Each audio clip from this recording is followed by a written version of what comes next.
사도신경하심으로 신앙 고백하시겠습니다.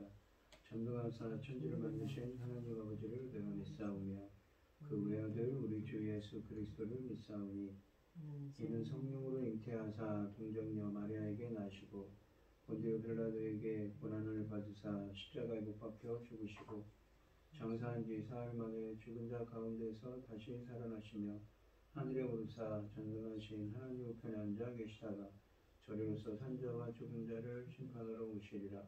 성령을 믿사오며 거룩한 공예와 성도가 서로 교통하는 것과 죄를 사하여 주시는 것과 몸이 다시 사는 것과 영원히 사는 것을 믿사옵나이다. 아멘.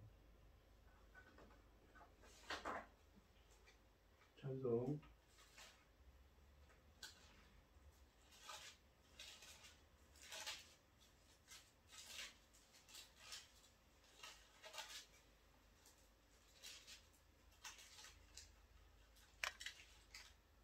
(357장입니다) 357장입니다.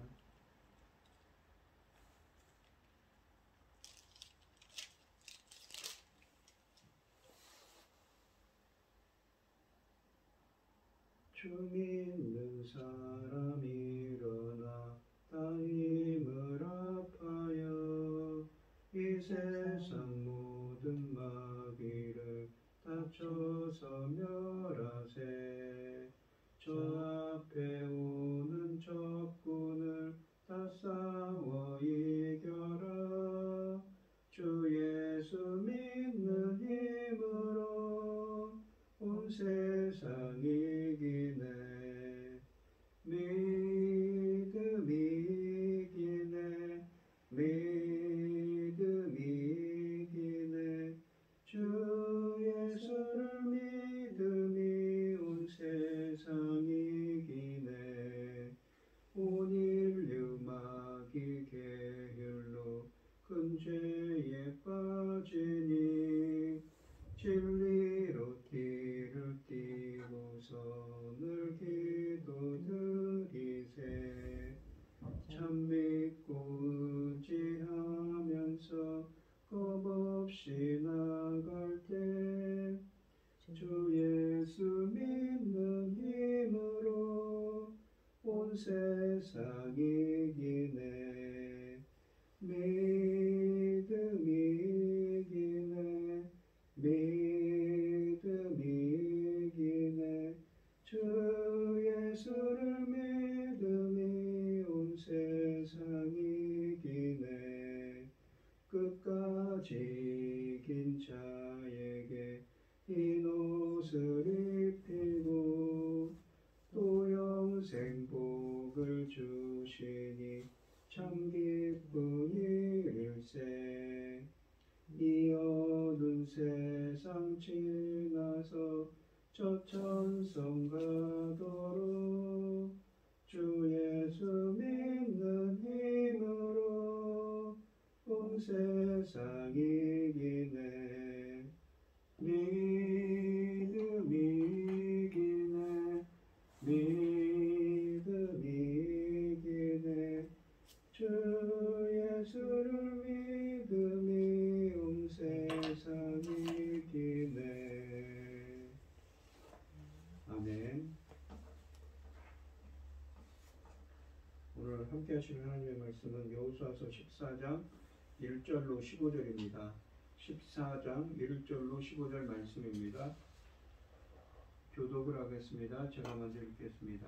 이것은 이스라엘 자손이 가나안 땅에서 받은 기업 곧 제사장 엘르아살과 눈의 아들 여호수아와 이스라엘 자손 지파의 족장들이 분배한 것이니라. 여호와께서 모세에게 명령하신 대로 그들의 기업을 제비 뽑아 9 지파와 반 지파에게 주었으며 이는 두 지파와 반 지파의 기업은 모세가 요단 저쪽에서 주었으며 레위 자손에게는 그들 가운데에서 기업을 주지 아니하였으니 이는 레위 자손이 모세와 이스라엘 두 지파가 주었습니다. 이 땅이 레위 사람에게 아무 분기도 주지 아니하고 다만 거주할 성읍과 가축과 제사를 위함으로 주어지만 주었으니 이스라엘이 여호와께서 모세에게 명령하신 것과 같이 행하여 그 땅을 나누었더라. 그 그때 유다 자손이 길갈에 있는 여호수아에게 나아오고 그니스 사람 여분네아를 갈렙이 여호수아에게 말하되 여호와께서 가데스 바네아에 나와 당신에게 대하여 하나님의 사람 모세에게 이르신 일을 당신이 아시는가.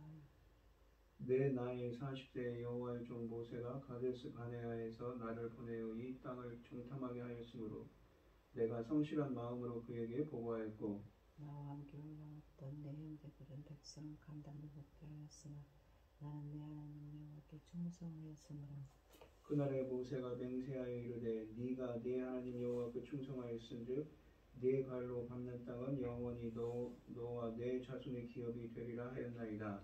이제 벌써 여호와께서 이 말씀을 모세에게 이르신 때로부터 이스라엘 광야에서 방황한 이 45년 동안 여호와께서 말씀하신 대로 나를 생존하게 하셨나이다.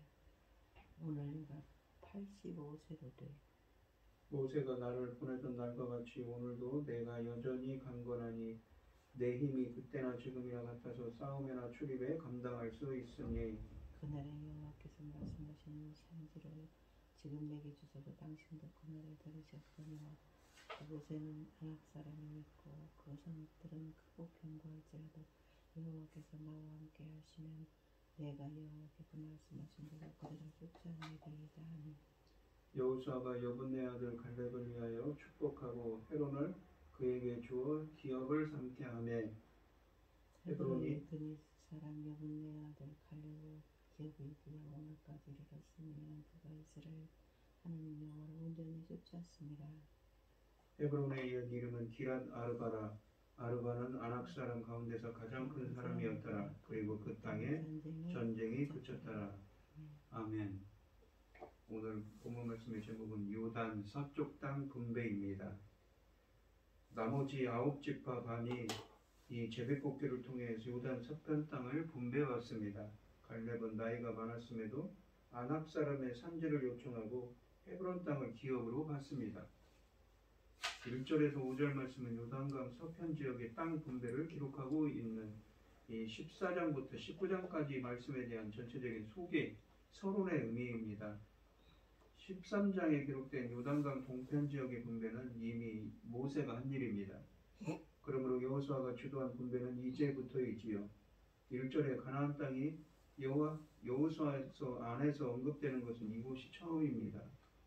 가나안 땅은 분명 요단강 서편에 있는 땅에만 적용될 수 있는 호칭입니다.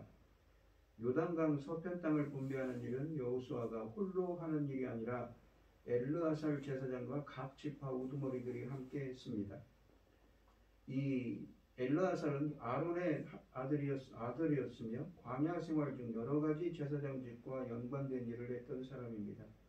그는 여호수아를 모세의 대승자로 삼는 예배에도 참여했습니다. 광야 시절의 산 증인인 그가 여호수아서에서는 처음으로 모습을 드러냅니다. 엘르아살도 이때쯤이면 상당히 나이가 많았을 것입니다. 엘르아살은 여호수아가 땅을 분배하는 일에 참여하여 그를 돕습니다. 제사장이 가나안 땅 분배에 참여한다는 것은 이스라엘 여러 지파들에게 땅을 나누어 주는 일이 매우 종교적인 일이라는 것을 암시합니다. 가나안 정복이 하나님이 지휘하셨던 거룩한 전쟁이었던 것처럼 땅을 분배하는 일도 하나님이 제사장을 통하여 직접 개입하신 일입니다. 하나님은 이미 민수기 34장 16절로 29절에서 여호수아, 엘르아살 그리고 각 지파를 대표하는 한 사람씩을 함께 모여 각 지파를 대표하는 한 사람이 함께 모여 땅을 분배하라고 하셨습니다. 그러므로 본문은 1절에서 여호수아와 엘르아살이 각 지파 대표들과 함께 이 일을 하고 있다는 것을 기록하여 여호수아와 이스라엘이 하나님의 말씀에 순종하고 있다는 것을 강조합니다. 2절 말씀해 보시면 이 지도자들이 각 지파에게 땅을 분배하는 방법은 제비뽑기에 의한 것입니다. 여호수아서 안에서 제비뽑기가 직접적으로 언급되는 것은 이번이 처음입니다. 제비뽑기가 정확히 어떤 식으로 사용되거나 진행되었는지는 아직까지 알려지진 않았지만 이 제도는 하나님의 뜻을 분별하기 위하여 사용된 것이며 하나님이 이것을 사용하라고 명령하실 때에만 사용하였습니다. 제비뽑기는 오늘날 우리가 생각하는 것처럼 무분별한 우연이나 확률에 의존하는 것이 아니라 철저히 하나님의 통제와 지휘하에 드러난 하나님의 뜻을 분별하는 방법이었습니다. 여호수아서 안에서는 모든 지파가 이 방법을 통해 이 땅 분배를 받았습니다. 3절에서는 모세가 레위 지파에게 땅을 주지 않았다는 사실이 다시 확인됩니다. 4절에 보시면 비록 레위 사람들이 이렇다 할 지역은 차지하지 못했지만 여러 지파들에게 분배된 영토 안에 있는 성읍들과 짐승들을 먹일 수 있는 목장들을 얻었다고 하십니다. 레위 사람들은 이스라엘 전역에 흩어져 살면서 하나님의 말씀을 가르치는 것을 기업으로 삼아야 됩니다. 요셉의 자손들이 두 지파가 되었으므로 레위 사람들이 빠져도 기업을 받은 지파 수는 12개가 됩니다. 6절로 15절 말씀은 갈렙이 헤브론을 기업을 받은 일에 대해 말씀하십니다. 7절 말씀과 10절 말씀을 보시면 알 수 있는 것은 가나안 정복이 시작된 지 5년이 지나 이 85세가 된 갈렙이 여호수아를 찾아왔다고 합니다. 민수기 13장 6절에 보시면 갈렙은 유다 지파의 대표로 모세가 가나안 정탐에 보낸 사람이었습니다. 40일 동안 가나안을 정탐하고 온 12사람들 중 유일하게 갈렙과 여호수아만 긍정적인 보고를 했습니다. 그래서 9절에 보시면 모세는 이 일로 인하여 그에게 특별한 배려를 약속했습니다. 그러나 그 이후 이스라엘은 광야에서 40년 동안 방랑 생활을 했습니다. 출애굽 1세대가 다 죽은 후에 겨우 가나안에 입성했습니다. 이스라엘의 불신에 대한 하나님의 심판이었던 것입니다. 성경은 갈렙이 유산을 받았다는 이야기를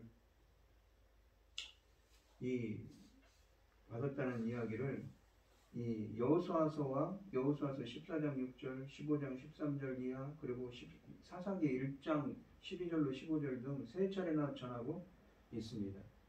갈렙이 이스라엘 공동체에 매우 중요한 신앙의 모델이 되었습니다. 갈렙이 가나안을 정탐한 후 믿음으로 긍정적인 보고를 했던 일로 인하여 하나님의 특별한 축복을 받은 것을 강조하기 위해서입니다. 6절 말씀을 보시면 그를 그니스 사람이라고 하는데 창세기 15장 19절은 아브라함의 후손들이 내쫓아야 할 가나안 사람들 중 그니스 사람을 언급하고 있기 때문에 갈렙은 이방인입니다. 그렇다면 모세가 정탐꾼을 선발하여 가나안 땅으로 보낼 때 유다 지파의 대표로 이방인인 갈렙이 뽑혔다는 것입니다. 이스라엘 공동체가 인종과 혈통적으로 우리가 생각하는 만큼 순종하지 않았다는 것을 의미합니다.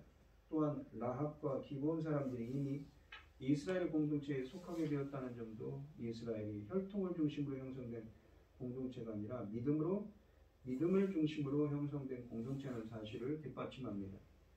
9절 말씀에서 이 갈렙은 여호수아에게 자신의 지난 날을 간략히 회고하며 모세가 그에게 약속했던 대로 정복해서 취할 땅을 달라고 요구했습니다. 11절에서 갈렙은 비록 자신의 나이가 85세이지만 아직도 청년들처럼 전쟁을 할 수 있다는 말도 덧붙입니다. 그가 아직까지 살아있다는 것은 하나님의 신실하심을 드러내는 일입니다. 갈렙이 오래전에 하나님이 모세를 통해 약속하신 것을 이 순간 요구하는 것은 그의 신실함과 믿음의 표현이기도 합니다. 그는 지난 45년 동안 한결같이 하나님이 약속을 이행하실 것을 믿고 기다리다가 드디어 때가 되었다 싶어서 여호수아 앞에 당당하게 나와 하나님의 약속대로 땅을 달라고 요구하고 있습니다. 갈렙은 세월이 많이 지나 어느덧 85세의 노인이 되어 있었지만 그는 아직도 순종과 믿음의 화신이었습니다. 12절에서 갈렙은 아낙 사람들이 살고 있는 산강 지방을 달라고 합니다. 아낙 사람들을 무시해서가 아닙니다. 그들은 이스라엘이 가장 두려워해야 할 적입니다. 그가 옛적 모세 시대 때 보고했던 것처럼 하나님이 함께 하시면 아낙 사람들은 밥에 불과하다는 확신이 아직도 이 노인에게는 12절에 보시면 이 노인에게는 역력합니다. 많은 세월이 지났지만 갈렙의 하나님의 능력에 대한 확신은 하나도 변하지 않았던 것입니다. 이런 사람을 하나님이 축복하시는 것은 당연한 일이지요. 갈렙이 유산을 달라고 부탁하는 것처럼 12장부터 21장까지 말씀에는 자기에게 특별한 기업을 달라는 사람들이 더 있습니다. 15장에는 악사가 있고 또한 17장에는 슬로브아스의 딸들이 있습니다. 17장에는 요셉의 자손들을 그리고 21장에는 레위 사람들이 나옵니다. 이들은 자신이 속해 있는 지파에게 주어진 유산 외에 추가적인 땅을 요청했습니다. 갈렙의 말을 듣고 난 여호수아는 그에게 헤브론을 유산으로 주었다고 13절에 말씀하십니다. 모세의 후보자로서 하나님이 모세를 통해 주신 약속을 여호수아가 그대로 준수해 주는 것은 당연한 일입니다. 또한 갈렙처럼 온전히 하나님을 따랐던 사람은 적절한 보상을 받아야 합니다. 갈렙은 오늘날 기독교인들이 추구해야 할 가장 이상적인 믿음과 열정을 가진 사람 중 하나입니다. 갈렙은 사람보다는 하나님을 두려워했고 하나님만 함께해 주신다면 나이와 육체적인 제한은 결코 한계가 될 수 없다는 것을 역력하게 드러낸 사람이었습니다. 헤브론은 아브라함의 아내 사라가 죽은 곳입니다. 갈렙은 곧 헤브론을 정복하여 집안의 유산으로 삼았습니다. 물론 정복은 쉽지 않았을 것입니다. 헤브론의 옛 이름은 기랏 아르바는 아르바의 성읍이라는 뜻이며 이곳에 살았던 이 아르바는 아낙 사람들 가운데 가장 위대한 인물이었고 14절의 말 이 아르바는 아낙 사람들 가운데 가장 위대한 인물이었다고 14절에 말씀하시는데 아낙 사람들의 조상이었던 것입니다. 헤브론은 가나안 지역에서도 몸집이 가장 크고 두려운 거인족의 성읍이었던 것입니다. 아낙 자손의 영웅 아르바가 세운 도시에 이스라엘의 영웅 갈렙이 도전장을 냈습니다. 갈렙의 신념이 되어 있는 하나님에 대한 믿음에 따라 갈렙이 승리했습니다. 하나님의 도움을 받은 갈렙이 아낙 사람들, 그것도 자신이 가장 소중히 여기는 성읍 사람들과 싸워 승리했던 것입니다.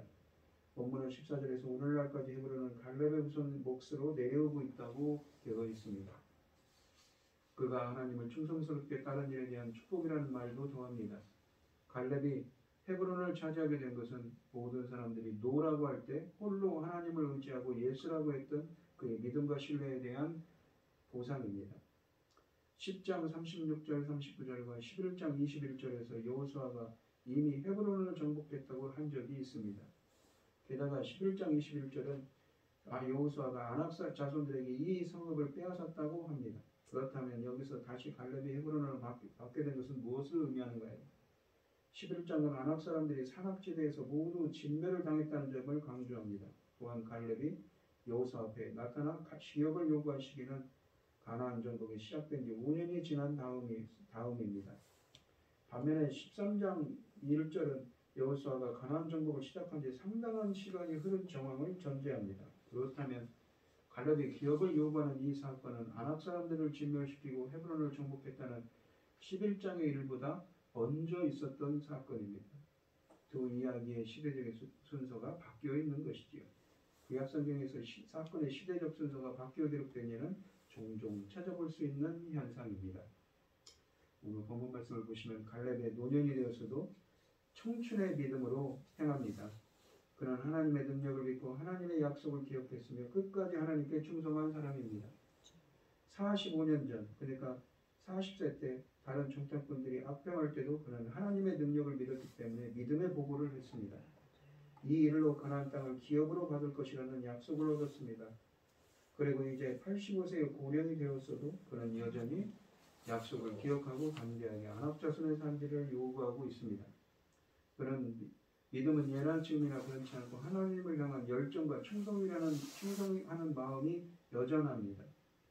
하나님 여호와께서 함께 하시면 능치 못할 이유가 없습니다. 우리의 상황도, 우리의 어떤 상황도, 조건도, 우리가 처한 상황과 조건이 변해도 하나님을 향한 믿음과 열정은 조금도 식지 않는 여러분들이 되시기를 바랍니다. 기도하겠습니다. 하나님 아버지 감사합니다. 갈렙이 40세 때 45년 전에 그렇게 믿음의 고백을 해서 가데스 바네아에서 하나님이 함께 하시면 능히 우리는 할 수 있다고 말했는데 이 45년이 흐른 후에도 마찬가지입니다. 그는 헤브론에 있는 이 아낙 자손의 그 거인족들을 맞아서 믿음으로 향합니다. 그래서 그 땅을 기업으로 얻게 됩니다. 45년의 세월이 흘렀지만 그의 믿음은 변함이 없습니다. 우리의 믿음도 항상 하나님의 어떤 상황과 조건이 있더라도 이 어떤 상황에 처하더라도 우리들의 믿음도 갈렙처럼 확고하게 굳건하게 세워질 수 있도록 인도하여 주시옵소서. 이 모든 말씀 거룩하신 예수 그리스도 이름으로 기도드리옵나이다. 아멘. 하늘에 계신 우리 아버지여 이름이 거룩히 여김을 받으시오며 나라의 임하옵시며 뜻이 하늘에서 이룬 것 같이 땅에서도 이루어지이다. 오늘날 우리에게 일용할 양식을 주옵시고 우리가 우리에게 죄 지은 자를 사하여 준 것 같이 우리 죄를 사하여 주옵시고 우리를 시험에 들게 하지 마옵시고 다만 악에서 구하옵소서. 대개 나라와 권세와 영광이 아버지께 영원히 있사옵나이다. 아멘. 오늘 주신 말씀 가지고 기도할 때요, 우리가 갈렙처럼 어떠한 상황과 역조건에 처하더라도 그 굳건한 믿음으로 세워지게 해달라고, 능치 못할 일이 없음을 생각하는 믿음과 확신 가운데 거하는 우리가 되게 달라고 기도하시고, 어려움을 당하신 분들과 각자 기도 제목을 가지고 주여 삼창하시고 통성으로 기도하도록 하겠습니다. 주여, 주여, 주여. 아버지 하나님 감사합니다. 갈렙처럼 45년의 세월이 흘렀지만 그의 믿음은 확고합니다. 그래서 거인 족속들이 아낙 족속들에 사는 그 헤브론 땅을 걷게 되죠. 그래서 아낙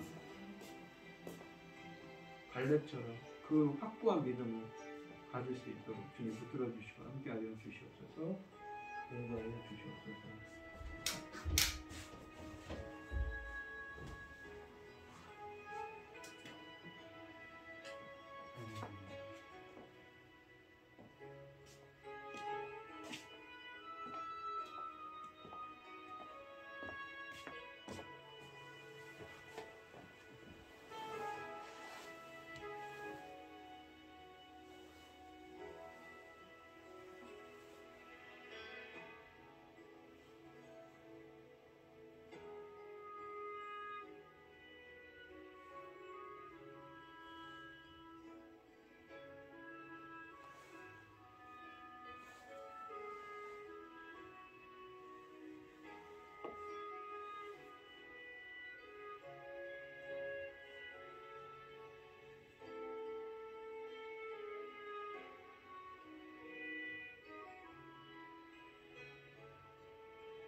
엄마